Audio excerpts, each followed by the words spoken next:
Hello, am I audible to everybody?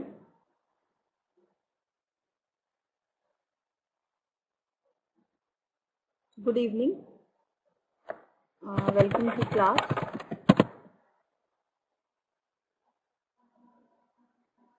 Hello, can you all hear me?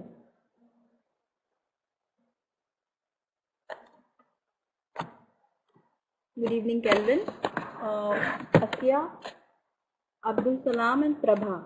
Am I audible to you? Everybody, am I audible?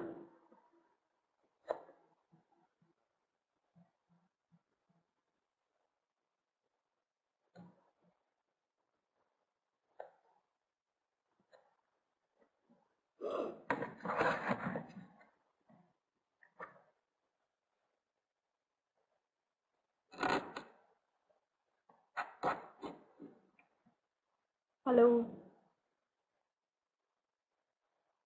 Okay. So Abdul Salam can hear. What about others? Asya and Prabha. Am I audible to you?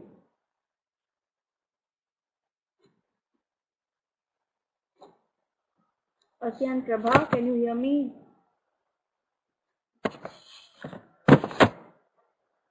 Alright. So I'll just start. So Kelvin, I guess you were there in the last class. Abdul, you were not there. Am I right?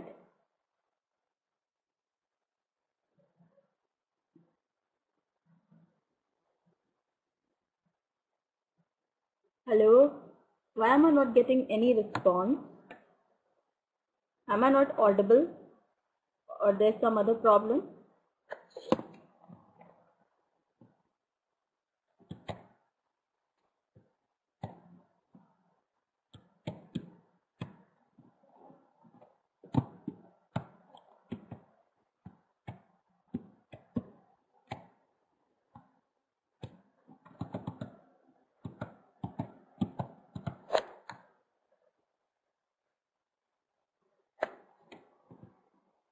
Hello?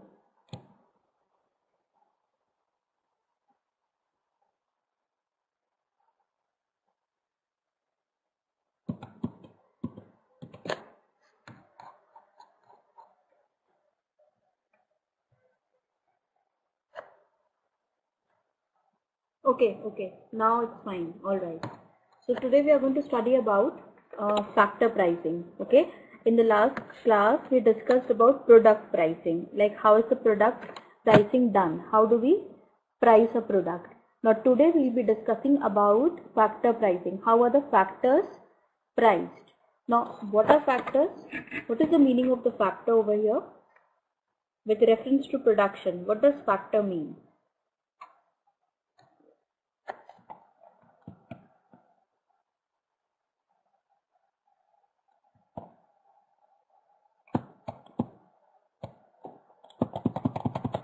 Okay.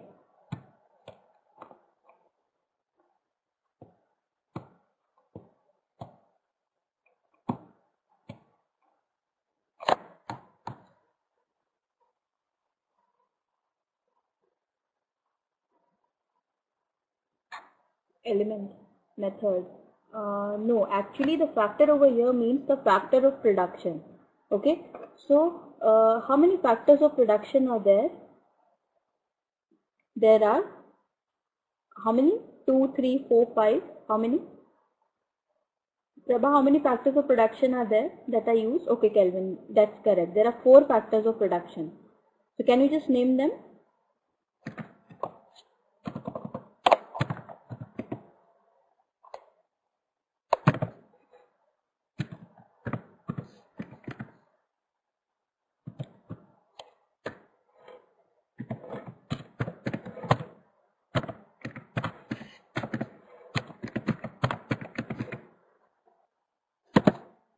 So there are 4 factors of production: land, labor, capital and entrepreneur. So these are the 4 factors of production, and like any other thing, they also cost something to the firm. They have a price of their own. Now how is that price determined? That we'll be seeing, and it's very important to know this because we cannot decide the price of a product or a price of a factor out of thin air. We have to have a solid backing for that. So that is explained by this factor pricing. How are the factors of production priced? How is their price decided? Like we say the rate of labor is 300 rupees per day. Now how is that 300 rupees determined? That is important. Okay.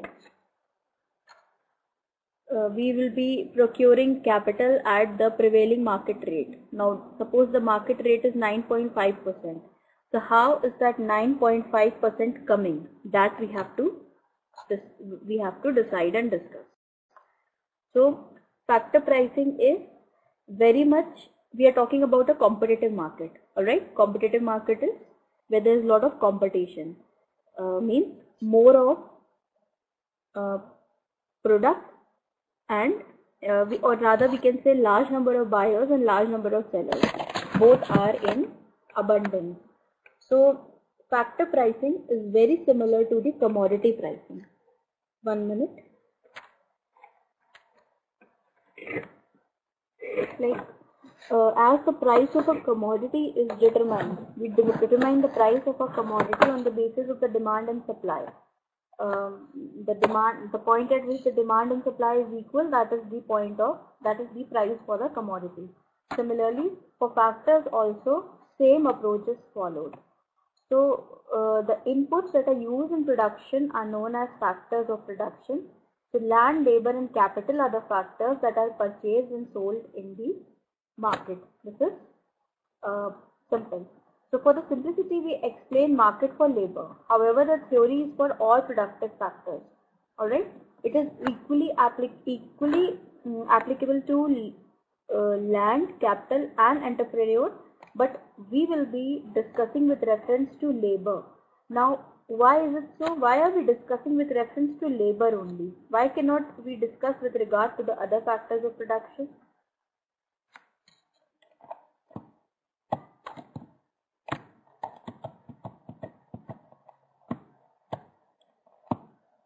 Why do we have to?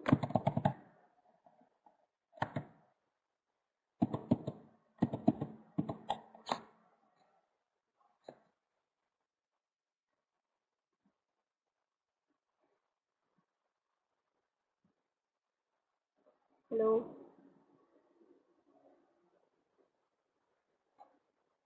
Yes, Kelvin, that's the right answer. Labor is the most variable factor of production, or it is the most vulnerable factor of production. It can be increased or decreased as per the requirement of the firm. So that forms the major cost of the production, because land is, we can say at times land is a one-time investment. Okay. Capital is also one time. You take the capital, you invest it in the business and then you continue with that. You keep on paying the interest on the capital.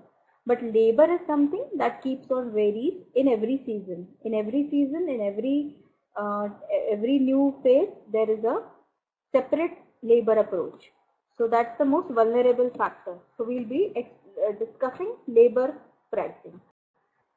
So now what are the assumptions to this? When we are studying, economics is based on many assumptions. Any economic theory is backed by many assumptions. So assumptions are the, like we can say, the ideal conditions which we think are going to prevail. Okay, only then the theory is applicable. So what are the assumptions for the labor in case of labor demand? First, a single commodity is produced, then the price of X is Px. But do you think this is practically possible? Is it every time that only a single commodity will be produced?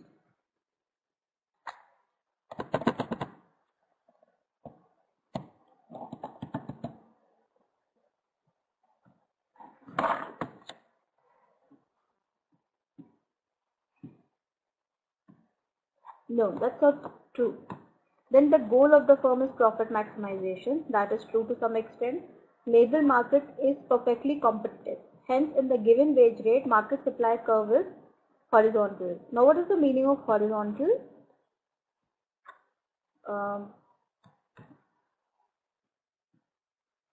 Horizontal means a straight line parallel to the x or the y axis.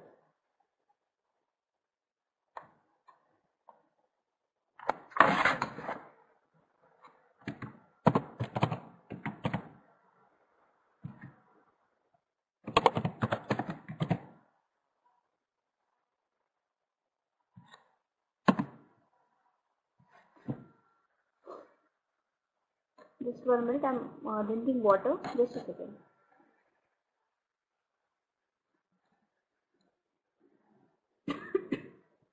Okay. Yes. So horizontal means straight. So this since the labor market is perfectly competitive, the wage rate line is always a horizontal line. It is always a line parallel to the x-axis, not y prabha, x-axis. The production function is increasing at a decreasing rate. That means the marginal product of the labor is declining. This is the basic assumption of economics. The law of marginal productivity operates in every situation, whether it is production, whether it is consumption by a consumer. This concept of marginal always plays. So, like any other thing, the marginal productivity of labor is also declining. That means with every additional unit, the productivity of the labor is going down. Okay, so that is, or in other words, we can say as we are adding more and more labor to the production, the individual contribution of the labor is going down. If 3 workers are manufacturing 100 units, then 4 workers may manufacture 120 units. So that means the individual labor function is equal to 20, which is less than the previous amount. Okay, so that is the meaning of this assumption. Now a firm will hire a labor up to the point at which the last unit contributes as much to total cost as to total revenue. Yes, it is feasible to draw a line when the total cost of the labor becomes more than the total revenue of the labor. If the cost is more and the revenue which we are getting from that labor, or the production which we are getting from that labor is less, then in that case we will not proceed further with the hiring of the labor. That is this. So contribution by last unit of labor is, in terms of revenue, it will be P into marginal productivity of labor, and in cost it will be wage. So till the time the wage is, as soon as the wage becomes equal to the cost, the wage, that is the cost of the labor, it becomes equal to the revenue, we are going to stop hiring of the labor. Okay. So this is a graph, a diagrammatic representation. This is showing that, you can see, this is for W, that is the wage. So wage, Prabha, just have a look at this curve, then you will be able to understand. Okay. So this is W. W is for wage. So you can see over here the labor is L unit initially. Now going to the next curve, the labor is L1 now. We are having lesser labor. So since the supply of labor is less than the previous, then obviously the wage will be on a higher side now. Previously it was W, now it has moved to W1. Can you see that? 1 minute.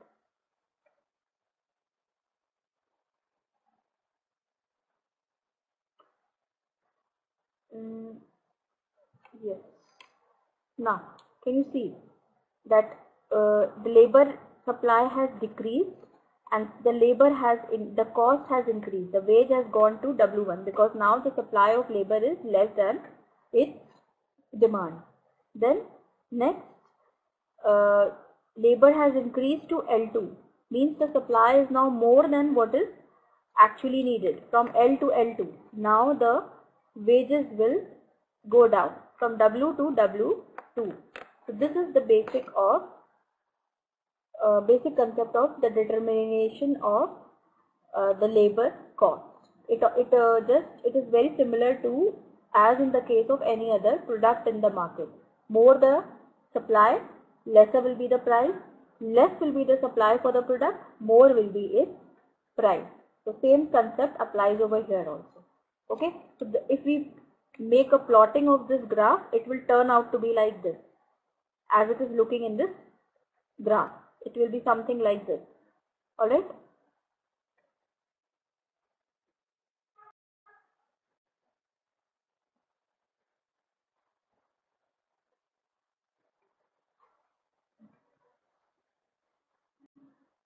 And SL stands for the supply, we can say. Okay. So this is supply of labor, this is supply labor 1, supply labor 2. So that is also varying. Now labor supply curve is derived by indifference curve approach.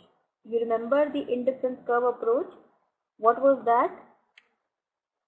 Kelvin, Prabha, you have any idea? Because you two were there. Asya, you all were there in those previous classes. I know it's a long time back. It's been more than 3 months, I guess. But you have any idea?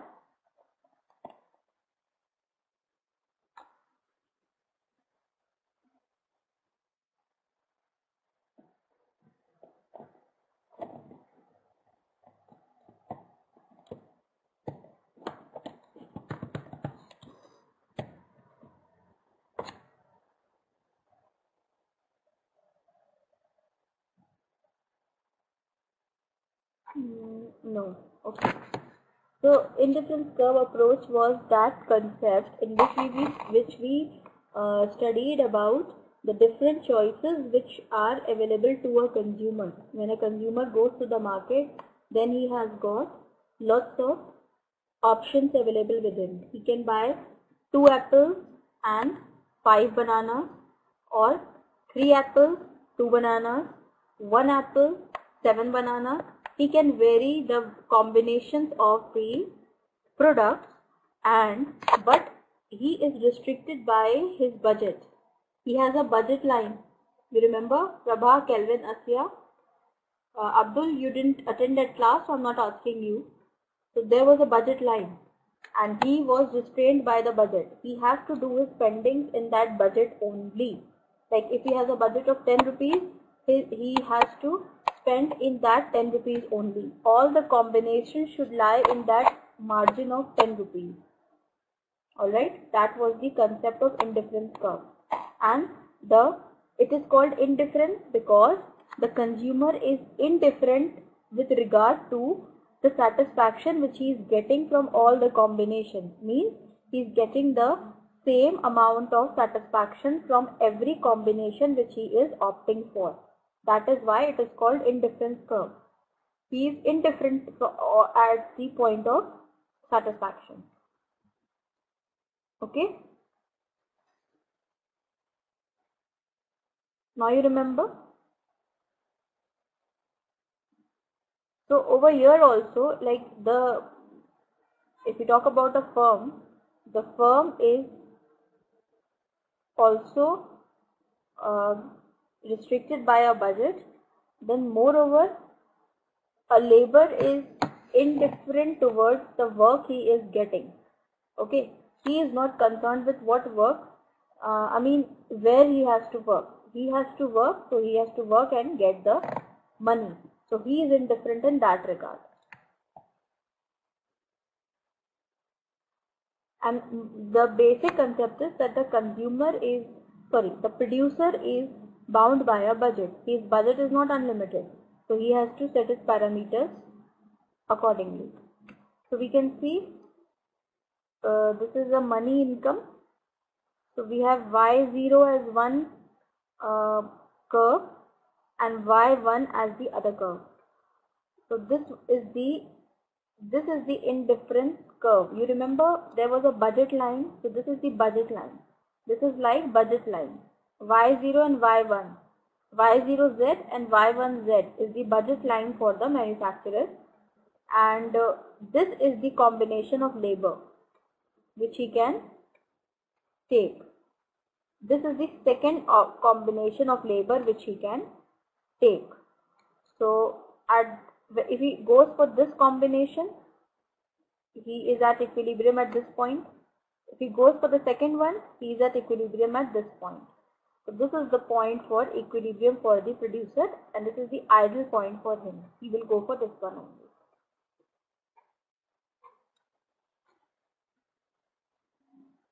Okay.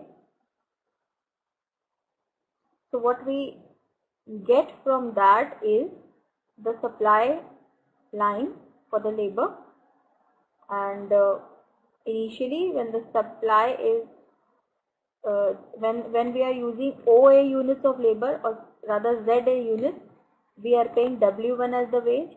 When we are using ZW, we are paying W2 as the wage. Now over here, as the number of labor which we are using for the production is going up, so we will have to pay more wages to them. The cost for the labor will increase in this case. So that is this is how the wage rate for the labor is determined. So it's about determination of the wage rate for the labor, and the basic thing which we have to remember is that like any other commodity, the wage of labor is determined by demand and supply only, demand of labor, supply of labor, and then a firm is bounded by a budget line. They have to choose a combination of factors or a combination of labor which will fall in that budget line only. It cannot exceed the budget line. So we are restricted to that extent. So same thing has been applied over here as was in the indifference curve approach. Now there can be sometimes a backward bending supply curve. Now individual supply curve may be backward bending, that is, after a certain wage level, further increase in wage rate reduces the individual labor supply. Yes, this can happen sometimes. We keep on increasing the labor, the wages of the labor, then at a certain point of time the labor will stop production. It will quit that business, quit that work. So in that case, the supply of labor will go down. Now when wage increases, then income increases. So in this situation, people want some entertainment or similar things. Okay, like if they are having more money in their hand in the form of wages, they will go for some other work. They can start up their own business, or they can they may be more involved in other activities. They may go for a holiday, they may go for a movie, because labor does not only mean the physical labor, okay, it also means the employees which are working for an organization. Even the educated lot, that is a part of the labor only. Okay, labor not only means the physical labor, one who is working as the labor for the side of construction. No. So because of this, as many people go for a holiday because of the increased income in their hand, then what will happen? The supply of labor will again go down.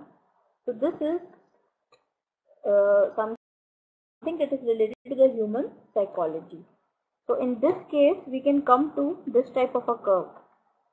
Initially, the wage was W1 raised to W2. So the supply of labor also increased to C. Now it means more labor has now started working because they are getting more money. Now it has increased to W3. Supply of labor has gone down to A. It is a fact, Prabha. It is a fact.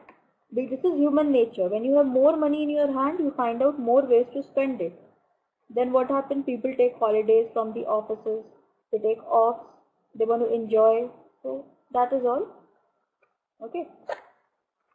So now here we see the wage, instead of going upwards, the wage curve is declining. It started from this point W1, W2. It should have gone to W3 this side, but it is coming to this side. Okay, because of that psychological effect. Now, what about the market supply of labor? That was about an individual firm. Now we are discussing about market supply. So market labor supply curve, however, at least in the long run, is not backward bending, because of some people at very high wage rate do not wish to work. Young people will undertake the place. Yeah, if we talk about a short period, maybe a period of 3 days or a week, we may be having scarcity of labor at our site, at our or in our office. Then as soon as people will hear that this firm is paying more salary, what they will do? They will quit the job, present job, and they will go to the other firm which is offering more salary. So their labor supply will increase. Okay.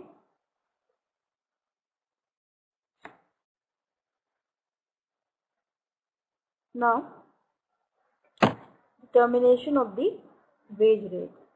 So wage rate is determined by the force of demand and supply. Simple. Just like any other commodity, wage is also determined like this. This is the demand for labor. This is the supply for labor. They are intersecting at this point. So this is the wage for labor. Okay. Very plain and simple, that thing. Now, this was about the labor. Okay. This was about the labor, the most vulnerable and variable factor of production. Now the second thing is the land and capital, because land and capital are the two other important factors, and they are fixed factors. They cannot be. Okay, what is the meaning of fixed factor of production? Fixed factor of production. What does that mean?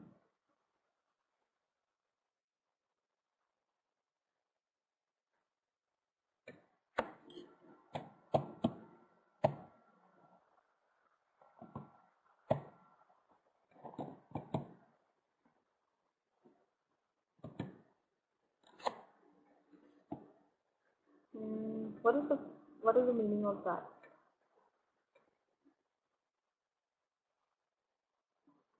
Land. No, I'm asking what is the meaning of a fixed factor of production? Kelvin, Asya, Prabha, what does that mean actually?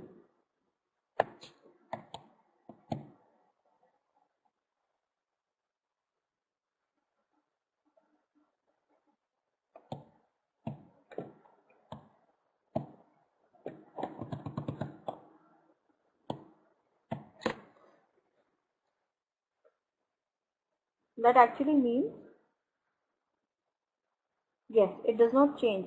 It does not change in the short run, but in the long run it is changeable. Long run means a very long period of time. So now if we talk about pricing the fixed factor of production, that is land and capital, how is that done? So pricing of land and capital is different than that of the labor. Labor cannot be purchased, while land and capital can be either purchased or rented. Okay, we can borrow capital, we can take a land on lease, we pay rent on that. So if they are rented in, then same theory of labor applies, demand and supply. Then if they are purchased, then both current and expected value of marginal product should be considered. Okay, both the current and the expected value of marginal product. Marginal product means production due to every additional unit that we are employing. So its current and expected value should be taken into account. Let's see how. So this is the theory of economic rent of the land. So this theory explains the pricing of the factors whose supply is fixed in the long run. So fixed factor doesn't have a marginal product. Okay, fixed factors, they don't have marginal product. That is important for us to know. Now economic rent is equal to the present earnings minus the opportunity cost. Now what do you think is the opportunity cost? What is opportunity cost? I think I have discussed.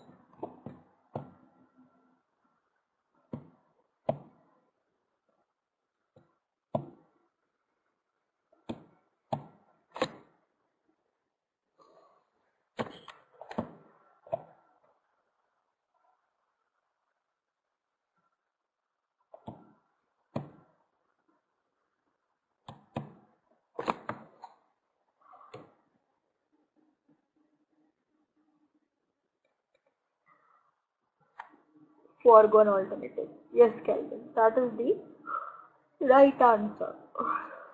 So, opportunity cost means the next best alternative, the cost of the next best alternative. Now suppose we have a land in our possession, we give it to a shop. Okay. Now that shop owner is, we have a building, we have a shop type of a thing. So we rent it out to a shopkeeper. The shopkeeper is paying us 15,000 per month as the rent. Okay. Now if we give the same piece of same building or same structure to a bank, now the bank is going to pay us more than 15,000. The bank will pay us 30,000 per month.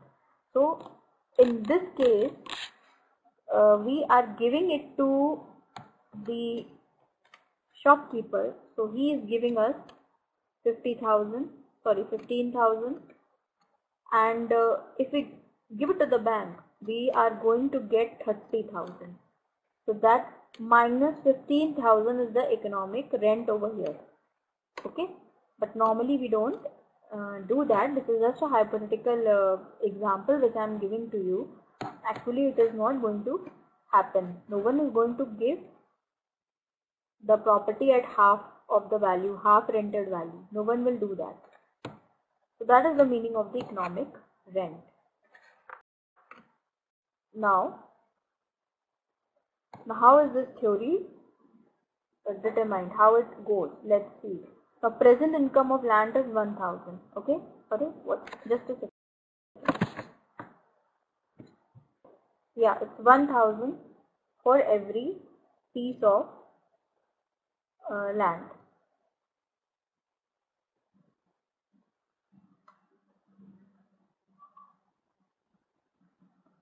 Okay. Now the opportunity case in case 1 is 1,000, case 2 is 0, case 3 700 and case 4 1200.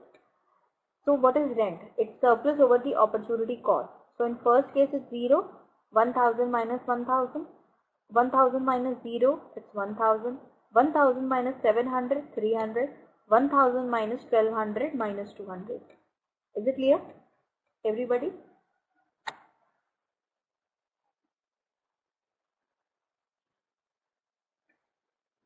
Is the calculation clear?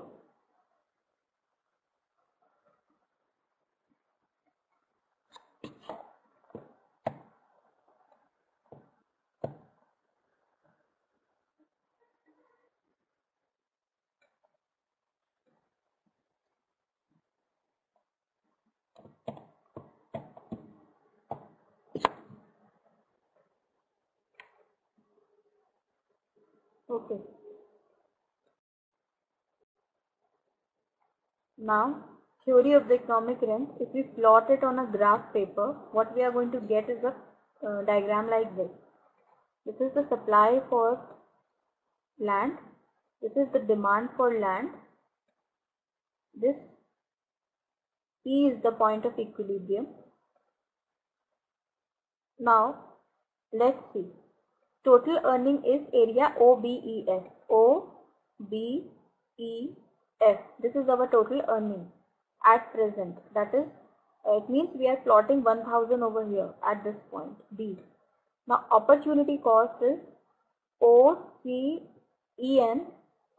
This area, this trapezium type of a thing. Not trapezium actually. What do we call it? Yeah, trapezium only. Quadrilateral actually. So this quadrilateral type of a thing. Now the rent is BCE. This is the rent. This triangle, this right angle triangle is the rent that we are actually getting, or which we actually expect. Okay. Now what is this quasi rent? Quasi rent is some factors have inelastic supply in the short run as well. We know that, like land and capital, that is inelastic in the short run, means we cannot change its supply in the short run. So they are fixed. So payment made to an input which is fixed in the short run is called the quasi rent. So whatever we are paying for the labor and whatever we are paying for the land and the capital in the short run is the quasi rent, and it is denoted by this formula. It's total rent minus the total variable, or we can say total revenue minus the total variable cost. Variable part is extracted from the total earnings of ours. Then we come to the quasi rent.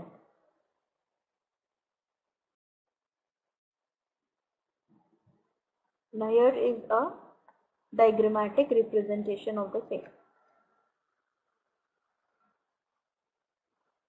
Going by what we have done previously, the cost concepts, different market conditions, different costs. Okay, going by that, we are talking about a long run period and we are talking about a perfectly competitive market. So this is the marginal revenue and marginal cost. The marginal cost curve must cut the marginal revenue curve from below.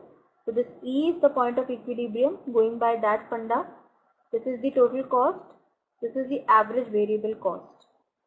This is E, that is the point of equilibrium. So from E to C, we are going to draw a line like this. From the point of equilibrium to the point touching the average total cost. So it is touching the average total cost at this point. Now average variable cost, same line from E, it is touching at this point. So this is a depiction. You can see this blue indicates the excess profit which we are having. Why? Because this is the cost.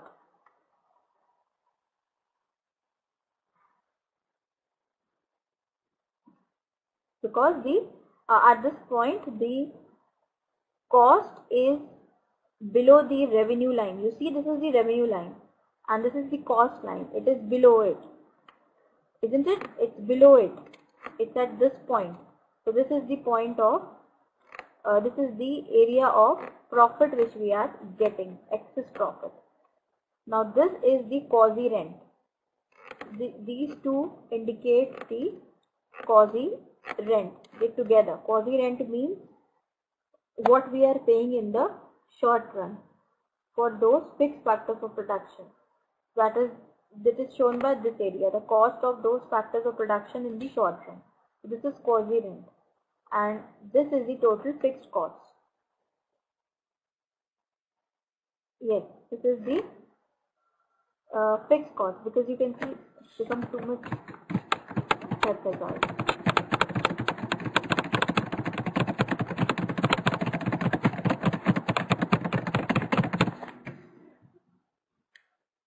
Yes, this is the area of total fixed cost, because this is the total cost, this is the variable cost. So total cost is touching this line at this point and variable cost is touching at this point. So the gap between the two is the fixed cost. Okay, I know it's little difficult to understand, but if you go by the different market condition curves, perfect competition, long run, short run, different types of curves, so it is just that only. Okay, but only the we can say only the markings have changed. Where there we had supernormal profit.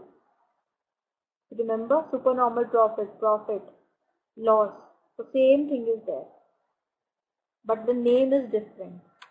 In this is the excess profit and this is the total fixed cost. Because it is a rent curve, so we have to give these markings to these. Okay. Now we have discussed about labor, we have discussed about capital, we have discussed about land. Now what about entrepreneur? For entrepreneur, profit is the reward. Profit is the remuneration for the entrepreneur. So Profit, the reward for entrepreneurship. Profit is residual income. Residual income, we know, after deducting all the costs from our earnings. That is the meaning of profit. So profit can be classified into two: normal profit and supernormal profit. So what is this normal profit?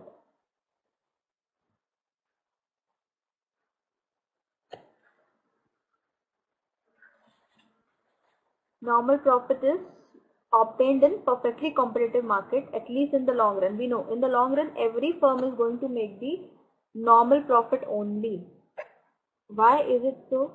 Calvin, Prabha, Asya, why every firm will make only normal profit in the long run? Tell me. We have discussed that previously. Why only that?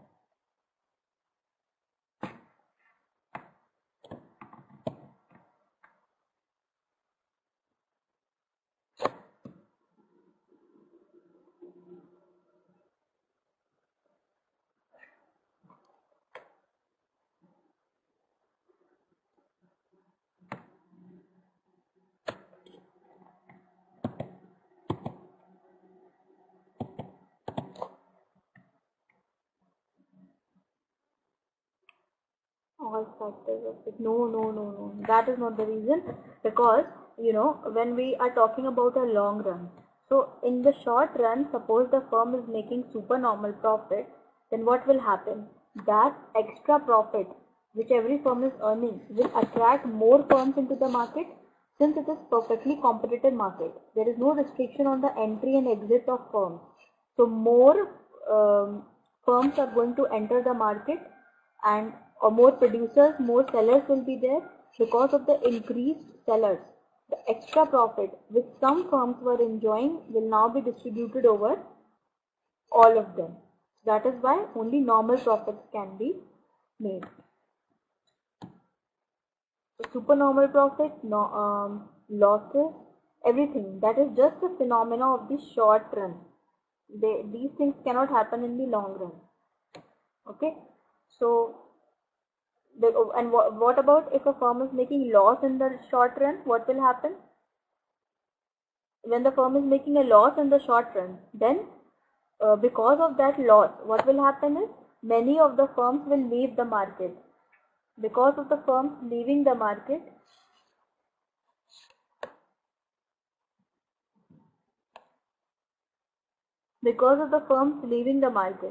the loss which some firms were suffering will now be made good.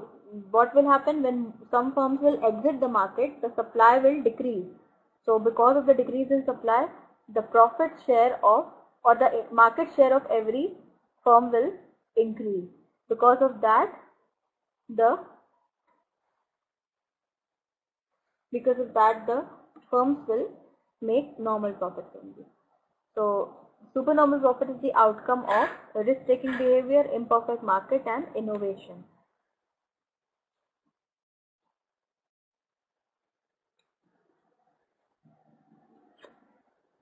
Now profit and innovation, what is the connection?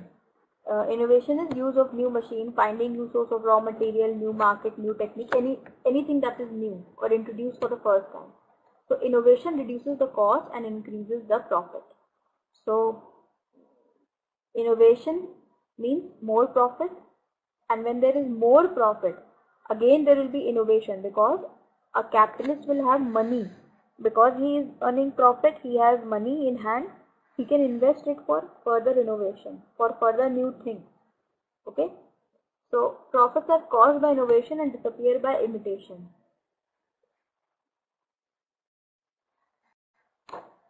So producer invests based on the future cost, price and demand, but future is not certain.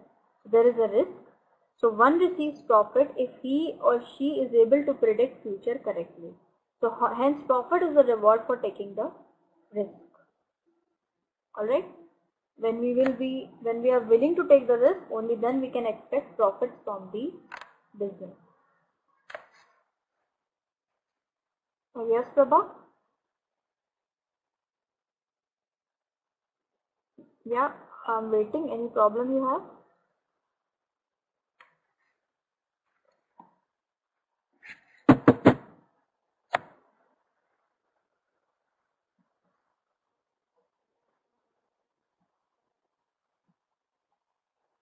Okay, okay.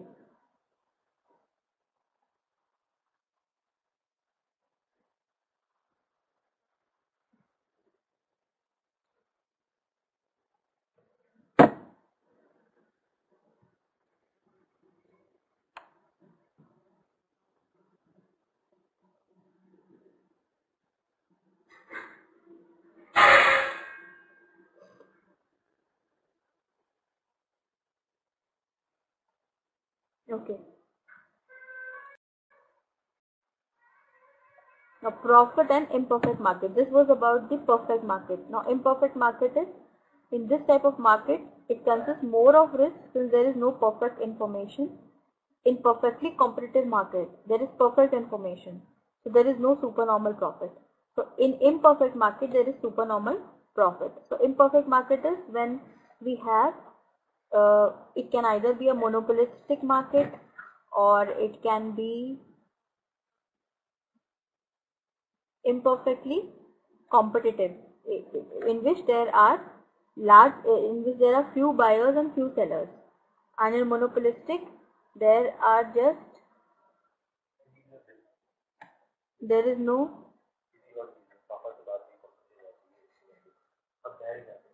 Okay, so in imperfect market there is supernormal profit.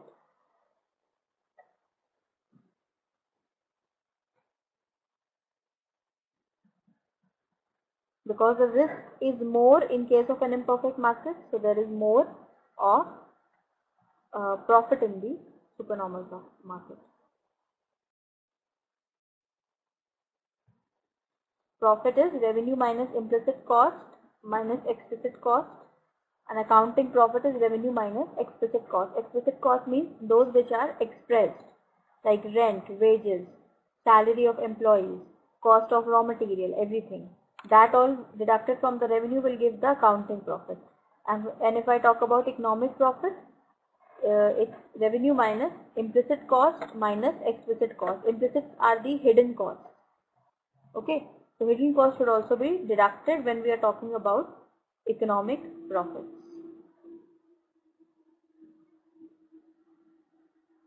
So this brings us to the end of this. Now there is a video which you can watch in which there is an explanation to the factor pricing in an international market. When the trading is done between two countries, then how is this thing taken care of? Okay, how is the factor pricing done? So I'll just play the video, you can watch it.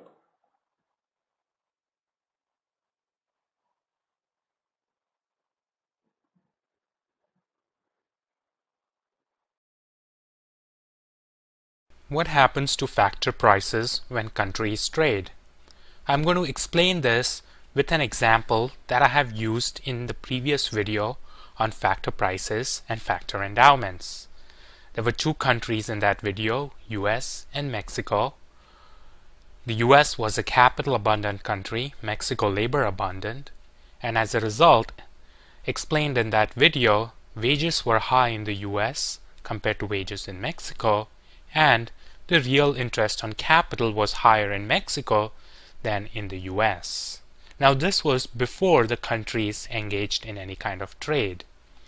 Now let's say both the countries produce two goods. One, a laptop computer. Two, shoes. Both these goods are produced using both factors of production.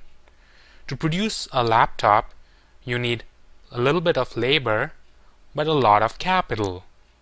To produce shoes, you need a lot of labor but just a little bit of capital.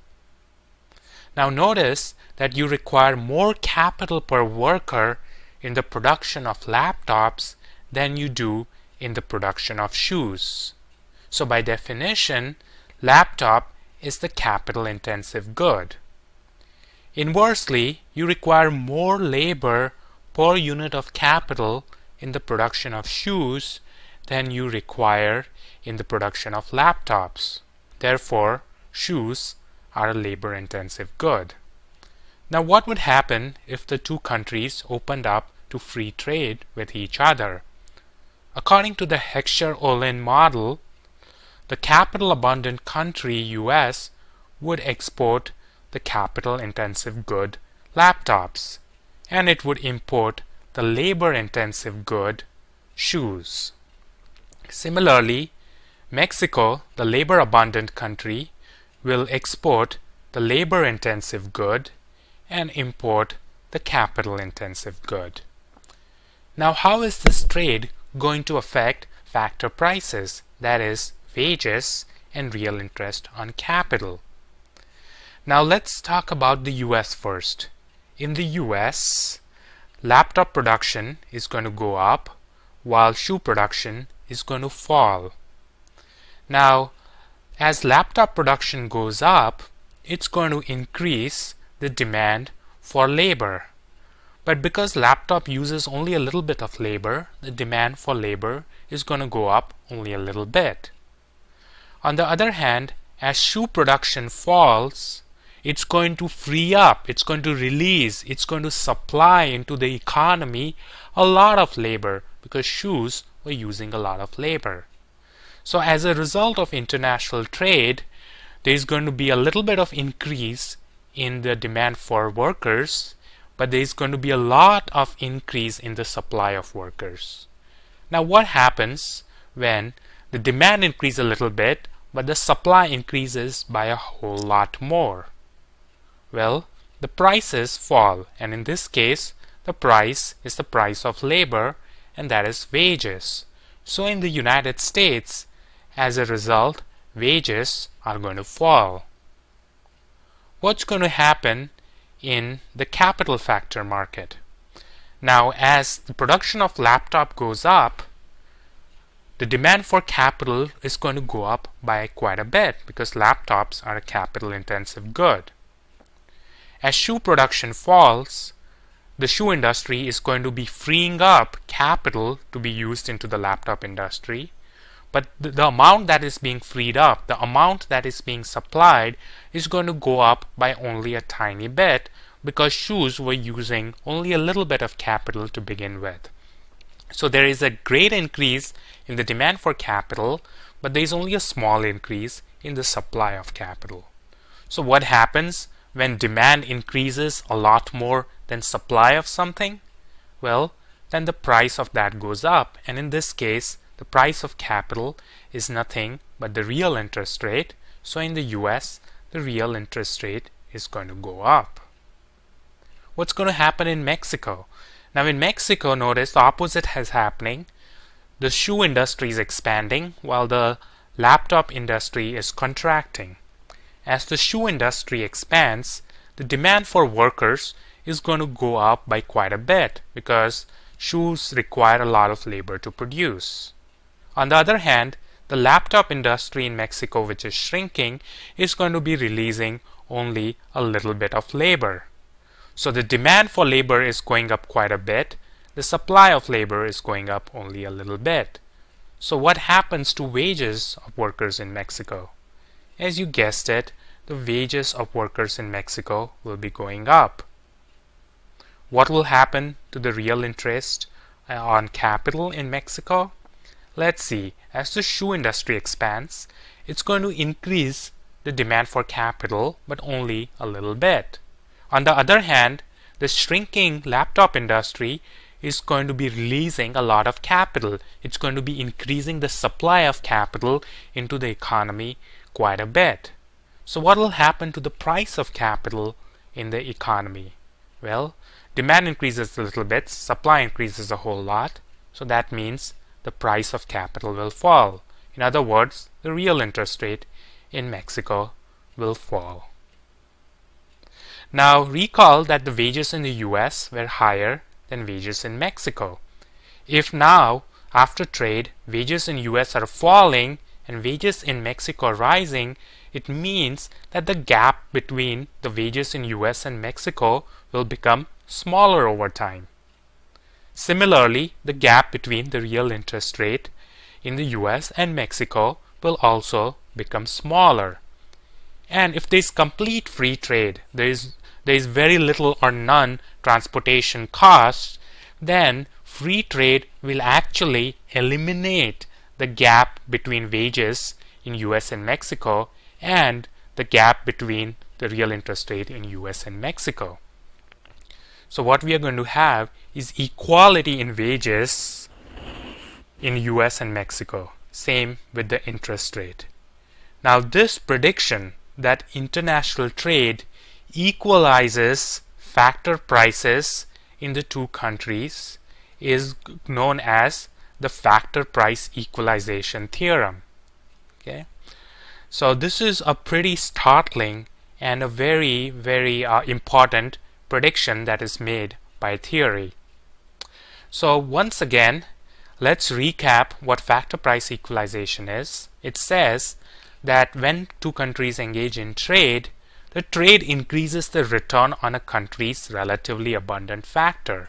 So in the US, the return on capital went up, and in Mexico, the return on its abundant factor labor went up.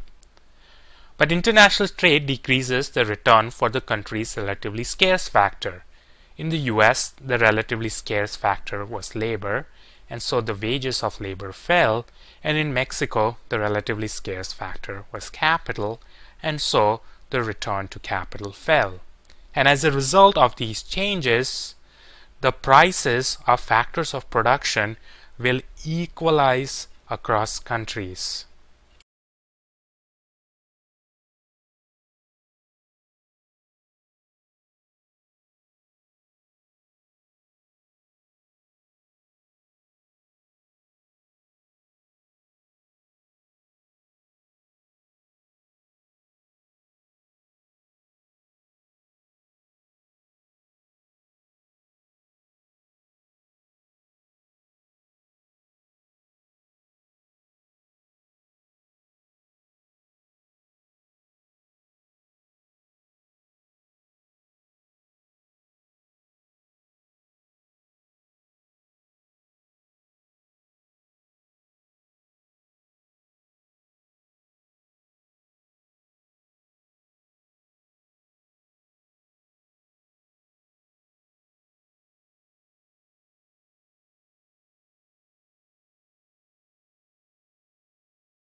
The prices of factors of production will equalize across countries.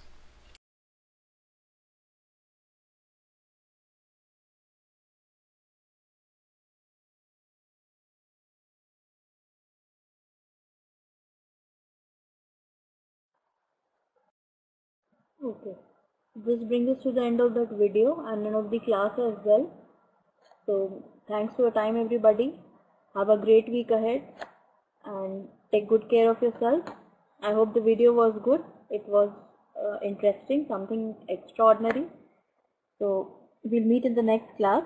That will be on Saturday. So see you on Saturday at 5 o'clock your timing. So bye everyone. Thanks for your time again. Good night. Take care.